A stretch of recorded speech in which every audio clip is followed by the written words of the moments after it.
One could argue that there has truly never been anything like Facebook. The undeniable king of social networks took the web by storm several years ago and has since become a household name. Almost everyone has a Facebook account, and about 3/4 of all US adults check it regularly. There is simply no other platform so consistently and universally used all around the globe. For many businesses and organizations, their Facebook presence has replaced their actual website, at least in importance, because more people are likely to interact and receive updates there. Is there a blackout in your city or an emergency in your local area? There's a good chance that the power company or news agencies will be posting updates on Facebook more quickly and consistently than on their own websites. Why? Because that's where everybody is. And you need to be where your audience is. Facebook has done an excellent job of developing an environment where people stay inside the platform. Although links to the outside are easy to create, it's now just as easy and perhaps more beneficial to keep things inside Facebook. For example, until a couple years ago, most people who wanted to share videos did so by linking to a YouTube video.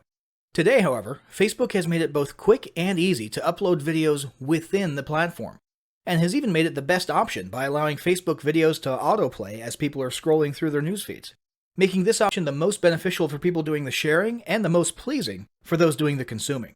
And that's just one example of the things Facebook has done over the last couple years to keep people and businesses inside the platform. The result? After years of this sort of structuring and positioning, Facebook users now actually feel more comfortable when they remain inside Facebook.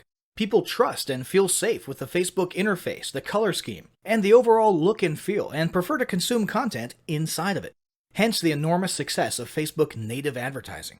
The point is, if you want to market your business or brand in the place where your audience spends most of their time and in a context in which they feel most comfortable, and by the way, you do, then you need to be marketing on Facebook. To fully get the point across here, let's look at some more statistics that'll give you a fuller appreciation of Facebook's size, reach, and importance. Almost 40% of the entire world's online population is on Facebook. Of the remainder who don't use Facebook, half of them live with someone who does. There are currently almost 1.8 billion monthly active users, and that's growing by 500,000 new users per day. Almost 1.2 billion daily logins occur, and 6 new profiles are created every second. More than 1 million hours of video viewing takes place on Facebook. Over 250 billion images have been uploaded, which boils down to about 350 million images per day. And just in case you were wondering about the level of engagement, Facebook users generate 4 million likes, 510,000 comments, and 293,000 status updates per minute. With a growing and engaged user base like that, it's no wonder more than 40% of marketers report that Facebook is a critical part of their business. The question is, how do you make it work for you? Now, a quick note on paid versus organic Facebook marketing. Ideally, a solid Facebook marketing strategy should include a solid mix of both of these. Organic marketing is an excellent and critical way to provide content and value, keep your audience engaged, gain brand exposure, grow loyal followers, and establish rapport. Paid ads are a great way to boost those efforts as well as to accomplish a variety of off-Facebook goals, such as website visitors, lead generation, and sales. Facebook's masterfully established native ad style has made paid ads even more effective than anyone could have imagined. That said, this guide will focus almost exclusively on organic marketing methods. If you're interested in how to get started with paid Facebook advertising, definitely check out our other guide on that topic. And now, without further ado, let's move on to the first step of any Facebook marketing endeavor: establishing goals.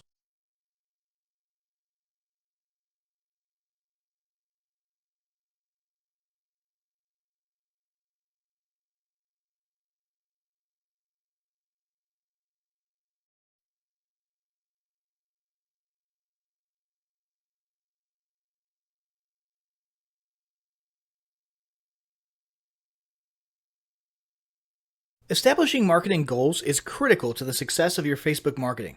Countless entrepreneurs and businesses have set up a Facebook presence, made a few posts, and then let it sit untouched for months or even years. This is usually due to a lack or absence of goals. So before you even begin establishing any sort of Facebook presence or strategy, you need to establish clear marketing goals. Your goals should be specific, measurable, and attainable. They can be long-term, short-term, or a mix of both. Deadlines and milestones can be helpful as well. Let me give you an example. I want to increase my social following would be an example of a bad goal that will likely result in your marketing efforts petering out after a while, because there's no specifics or milestones. On the other hand, I want to gain 1,000 likes by Christmas is an example of a good goal. It's specific, measurable, and certainly attainable. Below are some examples of the various goal categories you might be interested in for your business. First up, there's traffic to website, which usually means sales, leads, or content marketing. Probably one of the most popular goals of Facebook marketing is to funnel your Facebook traffic back to your own web properties. After all, most businesses don't do business on Facebook. You're leveraging Facebook to obtain traffic and convert that traffic into brand followers, leads, prospects, and customers. So maybe your goal is to get people to a landing page with a free offer where they can subscribe to your list and become a lead. Maybe they're being sent to a sales page or an e-commerce store. Maybe you just want to do some content marketing and send them to your blog. Whatever the case, the end goal for a lot of businesses will likely be bringing Facebook traffic away from Facebook and over to their own web properties. Next, let's look at the social following goal, which we also refer to as Facebook as autoresponder. In this goal category, your aim is to build a large number of followers. This usually means likes in the case of a business or brand page, or it could mean friends if you're focusing on your personal profile. The reason we also refer to this as Facebook as autoresponder is because the main sought-after benefit here is to increase the number of people who will see your posts in their newsfeed. In this sense, your Facebook posts become similar to sending out email broadcasts via your autoresponder. It should be noted that Facebook has recently adjusted its algorithms in such a way that people tend to see less posts from businesses they've liked. This means a much smaller percentage of your followers will actually see your posts in their newsfeeds today than did in the past. Still, if you grow a large enough community, this can still be very beneficial, and if your content is engaging enough to get a lot of traction in the form of likes, comments, and shares, you can significantly increase the range of your organic reach into people's newsfeeds. Next, there's passive presence. Some businesses might have purely passive goals. Simply being present and discoverable inside of Facebook is a benefit that has wider appeal and greater utility than you may think. In many cases, a company's Facebook presence might supersede or even totally replace what was once the role of a website. Your business's phone number, address, directions, hours of operation, mission statement, and so on can now all be found on a Facebook page. And depending on your audience, that might be where most people seek you out, rather than your website. The ease of posting announcements, updates, photos, and other content without relying on a web developer or having to use a web-building platform also makes Facebook pages an attractive alternative to the traditional website model. This same approach can also be used for events, communities, and brands. Next, let's talk about brand awareness. Another goal that's less thought about might be spreading brand awareness and recognition. If you're just starting out, there's a good chance your brand might be in need of a jump start. If nobody's ever heard of you, a great way to increase recognition is to simply create and share unique, helpful, or entertaining content and get your name, logo, and overall brand identity in front of as many eyeballs as possible, as many times as possible. If this is your goal, you want to avoid being salesy in the beginning. Ensure you're focused almost entirely on posting helpful, relevant, or entertaining content. Next, there's expanding existing audiences. If you've already got an audience, your goal might be to make it bigger. This can be done via several social marketing methods. Sharing viral content, either curated or created yourself, can lead to a huge increase in your Facebook audience. Recently, a restaurant in Southern California released a 60-second video with shots of people enjoying their signature menu item, an enormous T-bone steak topped with melted cheese, and it went viral in one day. They had already garnered a respectable audience prior to the video, but after the video, their Facebook audience and engagement skyrocketed, and so did their foot traffic. Although creating your own viral content like that can be great, if you don't have the time or the means to do so, you can simply leverage existing content that's already proven itself to be viral by curating or resharing it with your own comments or angle added to it. Also, a few humorous images and memes can't hurt either. Other ways to expand existing audiences can include contests, sweepstakes, and gamification. Assuming your offers and prizes are compelling enough, incentivized sharing can be very effective. Just ensure your methods are permitted by Facebook's terms of service. After that, there's enhancing or repairing public relations. Do you want to set your company apart in the public eye? Do you want to associate your brand with feelings of goodwill and community involvement? Did you accidentally spill a ton of crude oil into the Gulf of Mexico and kill a bunch of fish? If any of these apply to you, then enhancing or repairing your public relations could certainly be a good Facebook marketing goal for your business. You can bet that when a certain major energy giant had an oil spill on its hands a few years ago and became public enemy number one, they went into PR repair overdrive. They were literally hated by almost everybody, and their business could easily have disappeared off the face of the earth. But instead, they handled it masterfully and began pouring millions, if not billions of dollars into massive PR campaigns to improve their image and highlight their commitment not only to fixing the mess, but to the environment in general. This PR campaign lasted years, was very effective, and you can bet they leveraged social media platforms like Facebook as well. But it doesn't take a humiliating public catastrophe to make PR enhancement a good idea. This is a goal that any business can engage in. Non-sales related campaigns can include photos or videos that foster positive values and goodwill, or even involvement in social movements or noble causes. A quick note about the social movements: be careful not to alienate half of your prospects. Although you may be super passionate about something and it may seem like it's worth putting your company out there in association with a certain cause, there's a good chance that a month later when you sit down to do your bookkeeping, you're going to regret it. So just be careful how you go about that. Here's some more ideas. Did your business recently donate to a charity? Build a school in a third world country? Serve food at a local pantry? These are all things to post about for the sake of PR. These don't necessarily need to be about things that your business participated in.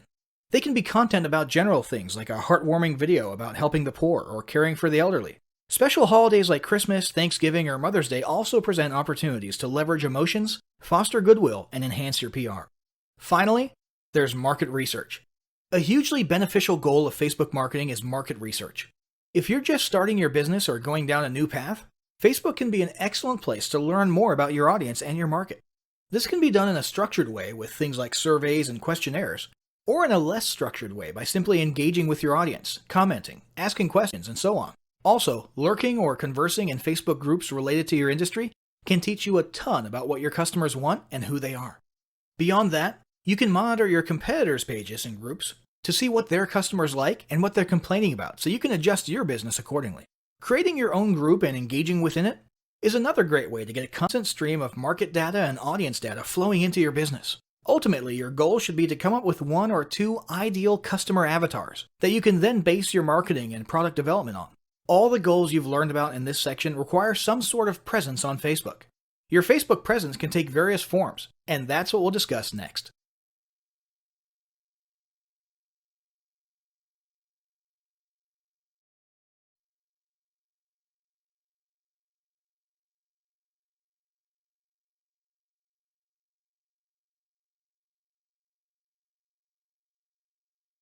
In order to reach your audience, gain followers, conduct market research, or accomplish any goals at all, you'll need to establish a presence on Facebook. What sort of presence you create will depend largely on what you hope to accomplish, but the most common first step is usually to create a page, often called fan pages. There are several types of pages to create. These include local business or place, company, organization, or institution, brand or product, artist, band, or public figure, entertainment, and cause or community. Pages are different from profiles for a few important reasons. Your profile is traditionally meant for connecting with friends and family and not for business. Your page, on the other hand, is geared towards raising brand awareness or promoting your business or cause. With pages, you can run paid advertisements, create special offers, analyze data and reports, gain likes and followers, and much more. Pages should be understood as a social avenue for you to build your relationships with prospects, customers, and clients. Finally, business pages are kept completely separate from your personal profile and bear no public connection to you unless you choose to reveal such a connection. Let's talk about building your pages. When you first start the page creation process, and you can simply go to facebook.com/pages/create, you'll be prompted to choose one of the page types listed above. This should be relatively obvious. There is some disagreement about whether online businesses should choose company/organization or brand/product. In most cases, for online businesses, it's the latter, but it entirely depends on your business. It won't make a huge difference in your page functionality though, so don't agonize over the decision too much. Once you've chosen a page type, you'll have a drop-down menu where you'll need to choose an industry or category. If you're unsure which category applies best, don't worry, you can change it later. Then you'll be asked to input a business or product name and hit submit. When you first arrive at your new page, it'll be a little barren, but Facebook has made it very easy to start fleshing it out. The first thing you'll want to do is write a short description of what your page is about. Facebook only allows 155 characters, so you'll want to not only get the main points in just a couple sentences, but you'll also want to make sure you include any critical keywords that you want to be found for when people do searches. Keep in mind, SEO is still important for Facebook, both for its internal search as well as your Facebook page ranking in search engines like Google. Consider using Google's Keyword Planner tool to determine the best exact keywords to use in your description. Speaking of being findable, you'll also want to assign a unique username to your page. What this does is create an easy-to-remember unique URL for your page, so you don't have a long, impersonal, alphanumeric URL. In the end, you should end up with something along the lines of facebook.com/yourbusinessname. But this will be subject to availability, and you may have to use something slightly different from your actual business name if it's already taken. For example, if facebook.com/Tom's Tomato Shack is already taken, you might have to stick a number 2 at the end of it, or settle for Tom's Tomatoes or something. Don't worry about this too much. It's not like you're choosing an important domain name or trademark. It's purely meant to make it slightly easier for you to put your page URL on a business card, or to make links for your page look more friendly. Next, you'll want to add your website. From the options on the right-hand side of your page, click Add a Website and enter your main website address, or depending on your goal, a specific landing page URL. After that, it's a good idea to add a second admin to your page.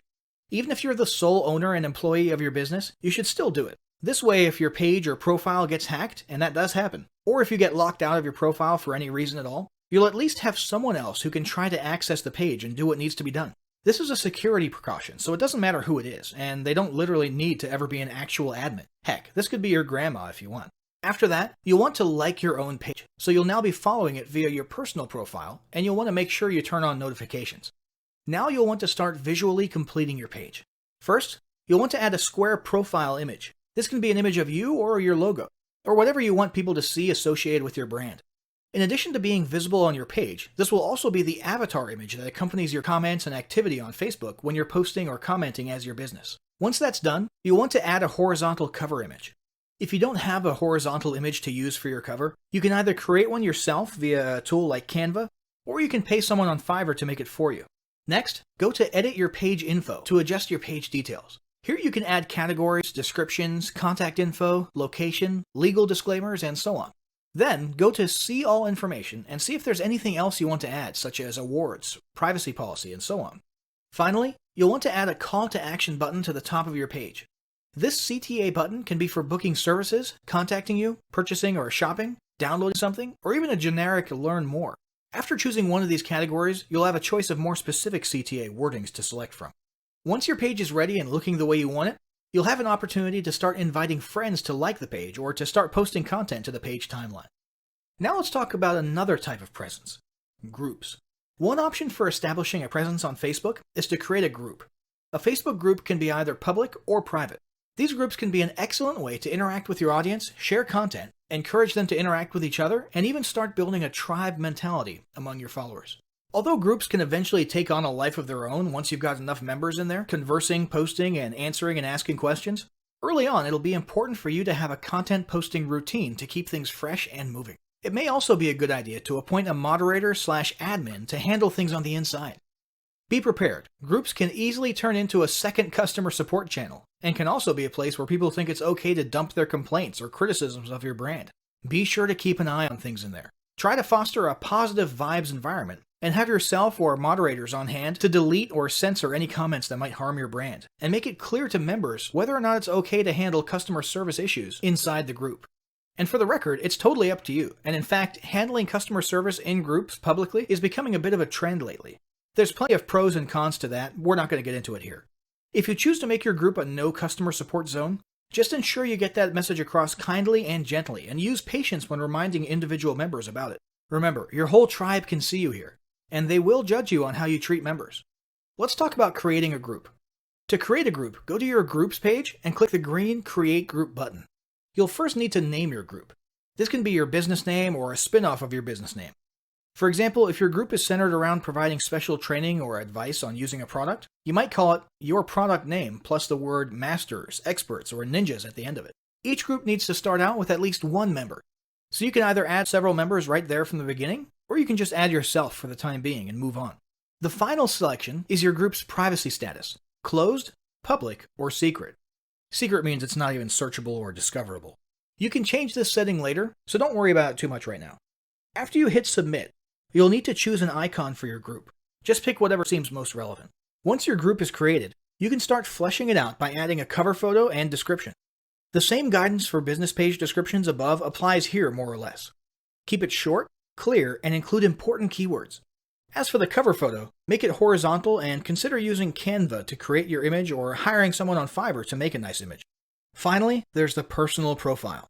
It's true that Facebook has terms that prohibit using your personal profile for explicit business purposes.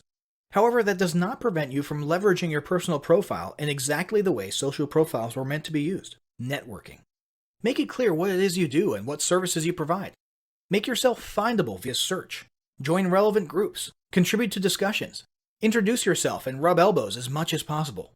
In this sense, your personal profile can be an incredible resource for marketing and potentially even more powerful than your business page.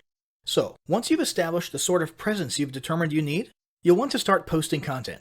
After all, that's what this whole endeavor has been about, and it's what we'll cover in the next chapter.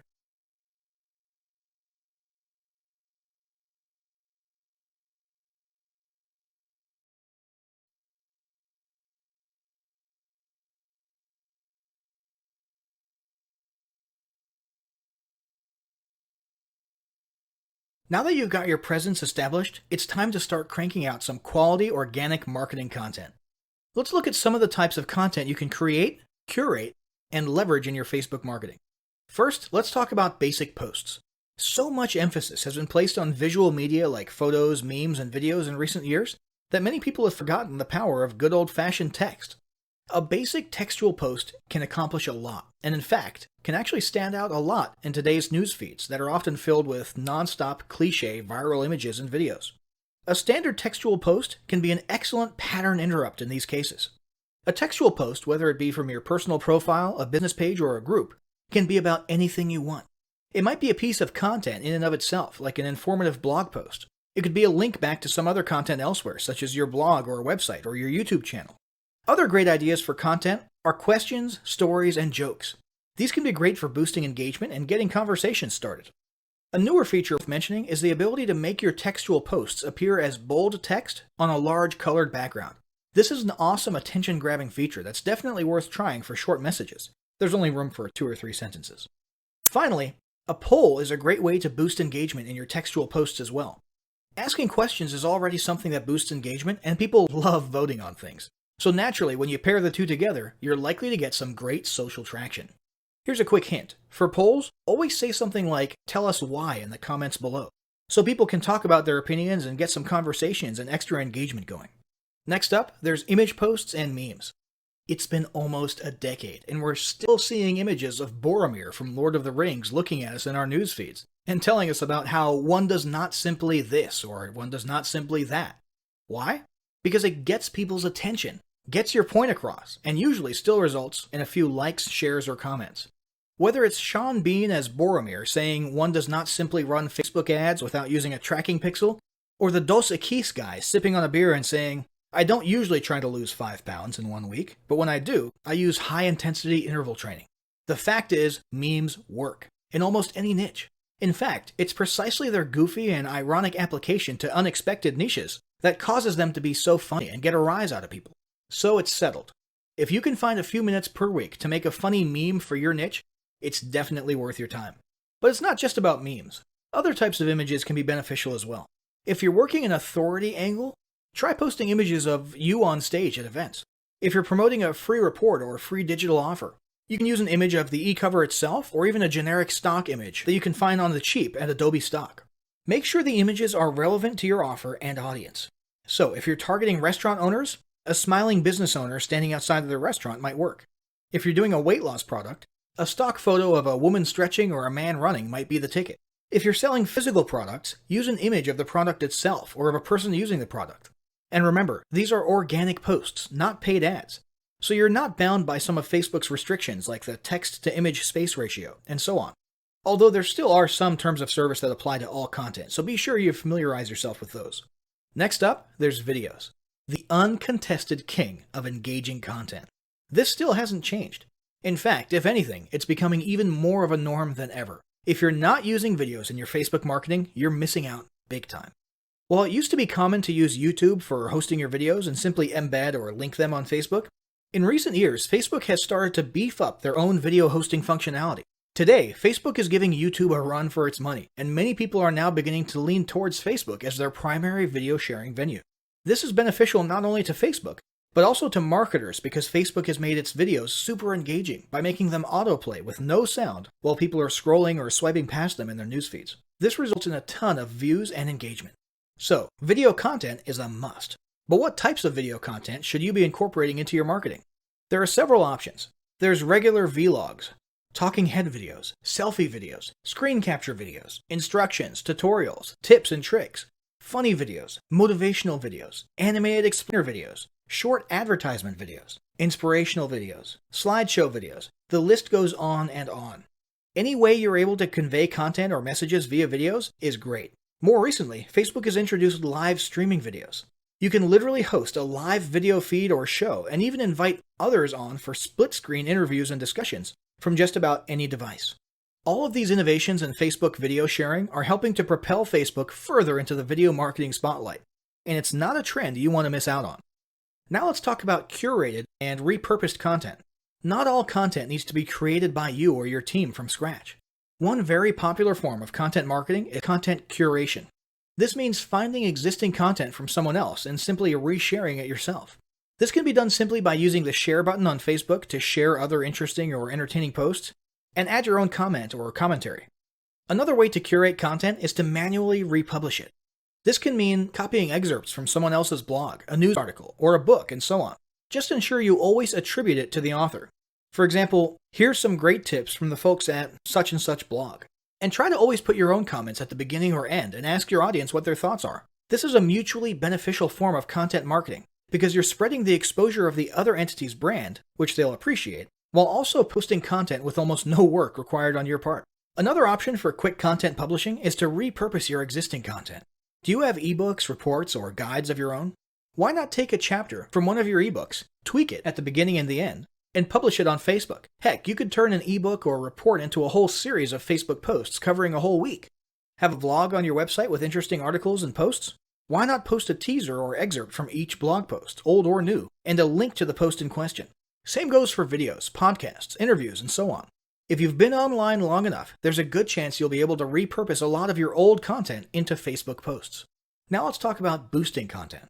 Although this guide is about organic content and not paid ads, it's worth mentioning that you can pay to give your organic content a little kickstart and increase the reach and exposure of it. You can do this by choosing any organic post of yours and clicking the Boost Post button.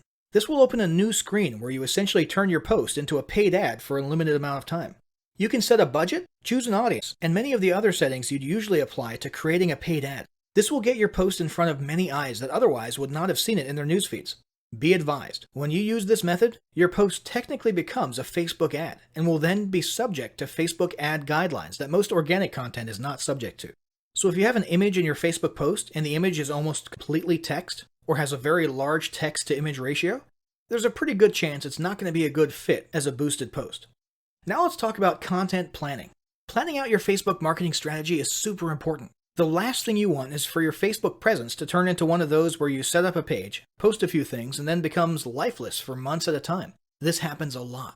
When people see this, you instantly lose credibility. And that's why it's important for your team to have a robust content posting schedule and strategy. Ideally, you should be posting something almost every day at least. However, this need not always be content designed from scratch. Instead, you can set aside 2 days of the week that are for original, created from scratch posts or videos, while all the other days in between only require a reshared post from elsewhere or a quick meme or image. Set aside another day of each week for a video post and maybe another day for a community poll. If you have a regularly updated blog or YouTube channel, you can also simply add a new step to your blog posting or YouTube uploading workflow, in which after each post or upload, a link to the new content should be shared and teased on Facebook. There are a number of ways to easily incorporate daily Facebook posting into your weekly routine. It would also be a good idea to establish a daily or at least weekly routine for you or a team member to go through all your posts and reply or interact with your audience if they commented or asked questions. Finally, let's talk about tools, services, and help. Maintaining a regular and active Facebook presence can be a little difficult if your business is already busy as it is. If it becomes too overwhelming, there are several options for lightening the load, or at least making it easier to manage. First off, there's tools like Hootsuite and OnlyWire that make social media posting, scheduling, and planning much easier. If you'd like to have your content created for you, there are a handful of paid third-party services out there that will literally create and post content for you on a daily basis. $99 Social would be one example of this. You'd simply fill out a profile of what type of content you want and what industry or niche you're in, and let them take care of the rest. Finally, it might be worth it to hire a new team member specifically to handle your social media marketing, or delegate the responsibility to an existing team member who has time available to do it. This individual would be in charge of posting, commenting, replying, moderating, and so on. So, Facebook marketing is clearly an incredibly valuable and arguably critical part of any online business today. As you've learned in this guide, it can be a lot easier to establish a Facebook marketing strategy and routine than you may have previously thought. But none of it will count for anything if you don't start applying what you've learned right away. To that end, start implementing the steps of the following battle plan today. Step 1. Establish your marketing goals. Step 2. Determine what type of presence best fits your goals and create it right away. Step 3. Draft up a plan with your team for daily content posting and delegate the responsibility to one person. Alternatively, if you're a lone wolf, consider using the above-mentioned tools or services to lighten the load.